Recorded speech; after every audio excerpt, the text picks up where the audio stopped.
Hi, I'm Cindy from Ray White at North Richmond, and I'm here again today with Jock Douglas, who is the Development Manager for Redbank at North Richmond. We're here to do our quarterly update. How are you? Yes, well, thanks. Good, that's good. We can see how much has changed since the last time we did this. There's been a lot of changes and things being built. So can you tell us a bit about what's happening? Yeah, sure. Well, obviously the Yeoman's precinct, which is over behind us here, is broken into 4 stages. So probably since we've last spoken, there's been actually 2 registrations of 2 whole stages. So hence you can see quite a lot of construction happening. So these are all people that have been sort of waiting to be registered for some time. So we've had roughly about 100 registrations to 150 registrations recently. So we've currently now got, as you can see sort of behind us with a bit of construction, there's about 106 homes under construction, which is pretty exciting. And we've got an additional about 160 homes that have got approval to start. So we'll probably see them happen over the next 6 months or so. So yeah, pretty exciting, lots of activity. It's all starting to take shape. Yeah. Yes, and you can see the beautiful parkland that there's already started to be constructed. I understand that there's a lot of historical significance in this area and that you're going to be incorporating that into the development as you progress through the parkland. Yeah, that's right. I mean, with the enclave bringing on all these parks, which you can see behind us, the next sort of phase that we're moving into is you've got the Redbank Creek, which runs along the whole parallel side of Redbank, and starting in September, we're actually going to be connecting the park that you see behind us all the way through, probably about 2.5 kilometres, all the way back through to the Belmont precinct in the estate.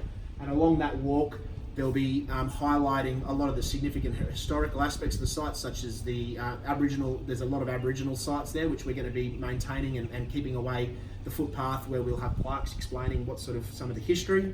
We'll have, there's the old railway culvert, which is again forms part of that walkway.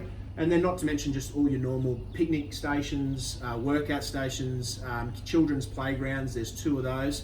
And that sort of is that further connection of that bicycle trail, which will eventually be over about 20 kilometres in the estate. So it's pretty exciting. That starts in September. We'll finish roughly 3 or 4 months after that. It's actually a very exciting, development, and the things that you're doing to this place is going to be to the benefit of the whole community. So it's wonderful. The other thing that I'd like you to update, if you could, is what's happening with the bridge. Yeah, we'd all like an update on the bridge.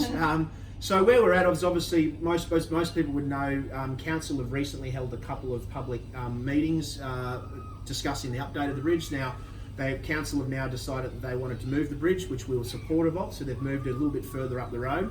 So now they're in the process, between the RMS and Council, are in the process of going through the acquisition of that land, and there's a whole approval process to do that. They have to change the currently we've got an agreement to build it in one location, so that agreement now has to be changed to build it in a new location. So that there's a fair bit of work in all that. They've got to change, they've got to go out in public exhibition, they've got to it's got to be open to the councillors. It's the whole process of things happening, and we're just in that process at the moment. So we're sort of waiting for an update ourselves, but that's sort of where they're at, is going through that process. So it's moving forward. It's just with these big infrastructure projects, they always take a bit longer than we would like. Yes. Yeah. All right. Well, wonderful. Thank you so much for explaining all that to us, and for spending some time updating with what's happening in Redbank. And if there's anything you'd like to know, you can always see Jock at the beautiful Cunningham home on Arthur Phillip Drive and ask him any questions. Yep.